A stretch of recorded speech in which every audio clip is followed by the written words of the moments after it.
Okay, so I'm going to change the PCV valve on my Mazda 3.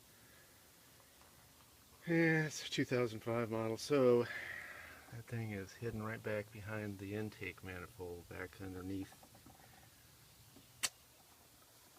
the throttle body. I disconnected this, and what I'm going to do is disconnect the intake manifold from the engine block and pull it back and then reach down in there and get it. So, disconnected the battery cable, and I'm going to, as I go, I may depressurize and disconnect the fuel rail, but I may not have to do that. I'm going to try to avoid that if I can. So, I'm going to work on getting this thing off next. First thing I had to do was I loosened up the dipstick. And now go to the next step. Okay.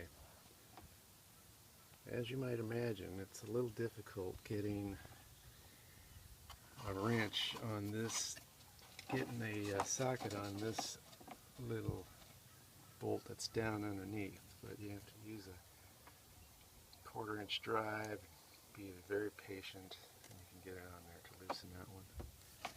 So that's a difficult one. That's going to be a hard one to put back in too. Okay, the last, or maybe the first bolt, it depends on how you want to go about it, is on the intake manifold, is down underneath. It's right there. I don't think my iPhone's going to focus on it. That's it right there. And it's a 10. They're all 10s. So, take that off and I'll pop that thing off.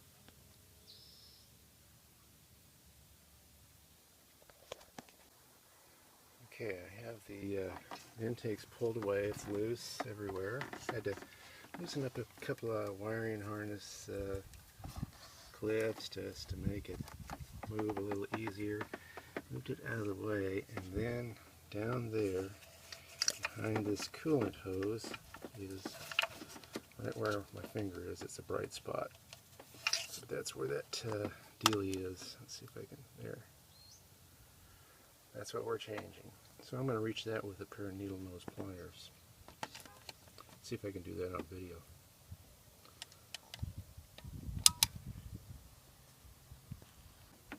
Well, there just isn't enough room to do squat, so I pinched off the coolant lines to go into the throttle body, and now I'm able to see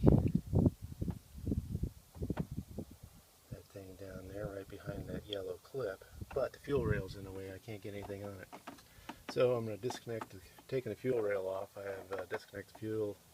It had been depressurized beforehand. It's only a couple of bolts, and basically you just pop it off there. So anyway, I'll do that and then I'll resume.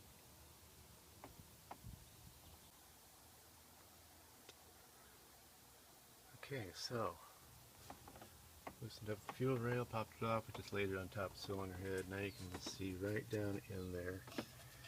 And I can actually reach down there and get my hands on that puppy. I've already moved the clip out of the way. Put a tool on there to get the hose off though. So, next step.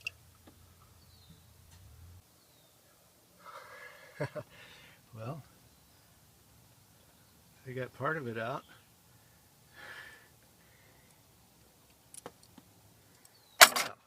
Now what's left?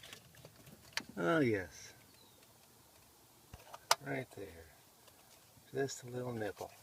Yeah, okay.